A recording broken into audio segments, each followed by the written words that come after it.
रामायण से संबंधित यह प्रश्न तो आपके मन में भी उत्पन्न होता होगा कि देवी सीता, जो कोई साधारण स्त्री नहीं अपितु माता लक्ष्मी का अवतार है, वह तो स्वयं ही रावण का वध कर सकती थी। आपको यह जानकर आश्चर्य होगा कि माता सीता मात्र अपनी एक नजर देखने भर से ही रावण को जलाकर राख कर सकती थी। तो आखिर उन्होंने ऐसा क्यों नहीं किया? क्यों उन्होंने 2 वर्ष तक प्रभु श्री राम के आने का इंतजार किया? और क्यों वह रावण की तरफ ना देखकर एक घास के तिनके को ही देखती रहती थी? आइए जानते हैं इस रहस्य को। रावण द्वारा माता सीता का हरण करने के पश्चात माता सीता अशोक वाटिका में एक वृक्ष के नीचे बैठकर केवल प्रभु श्री राम का स्मरण और चिंतन करती रहती थी। रावण अपने सैनिकों के साथ बार बार वहां आता और अपनी शक्ति व गुणों का बखान कर माँ सीता जी को प्रभावित करने की कोशिश करता और असफल होने पर माँ सीता को धमकाता था।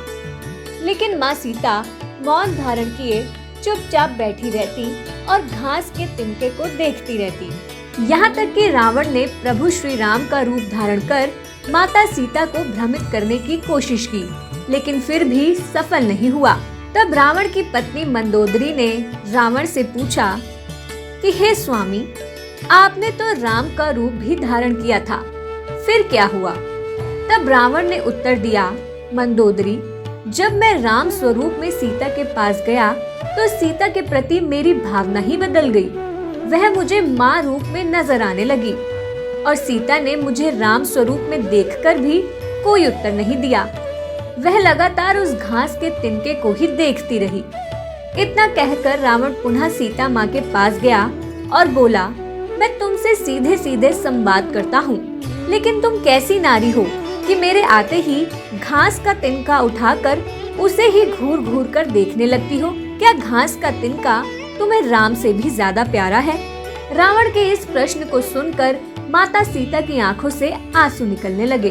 उस घास के तिनके से जुड़ा रहस्य माता सीता के सिवा कोई नहीं जानता था। दरअसल जब माता सीता प्रभु श्री राम से विवाह करके अयोध्या आई, तब बड़े आदर के साथ उनका गृह प्रवेश हुआ और समस्त अयोध्या नगरी में उत्सव मनाया गया। उस वक्त एक परंपरा निभाई गई और उसी परंपरा में उस घास के तिनके का रहस्य छिपा है। नववधु जब ससुराल आती है तो उसके हाथ से कुछ मीठा पकवान बनवाया जाता है ताकि जीवन भर परिवार के सदस्यों के बीच मिठास बनी रहे। इसलिए सीता जी ने उस दिन अपने हाथों से खीर बनाई और राजा दशरथ सहित समस्त परिवार और ऋषि संतों को परोसी।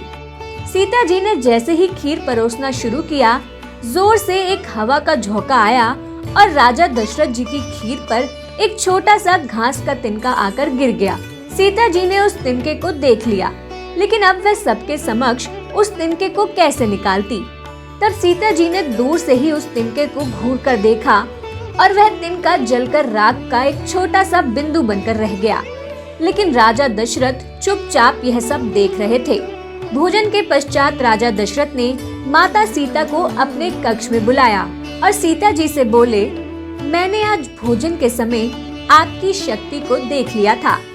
आप साक्षात जगत जननी का दूसरा रूप हैं।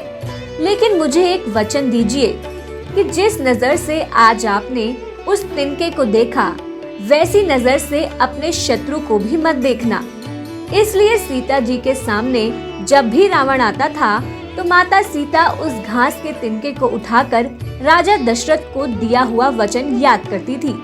सीता जी चाहती तो रावण को अपनी एक नजर से ही भस्म कर सकती थी, लेकिन राजा दशरथ जी को दिए हुए वचन की वजह से वह शांत रही। आप हमारे संत वाणी चैनल को सब्सक्राइब करें, वीडियो को लाइक करें, शेयर करें और हाँ, बेल आइकन पर क्लिक करना बिल्कुल ना भूलें ताकि हमारी किसी भी वीडियो की सूचना सबसे पहले आपको मिले।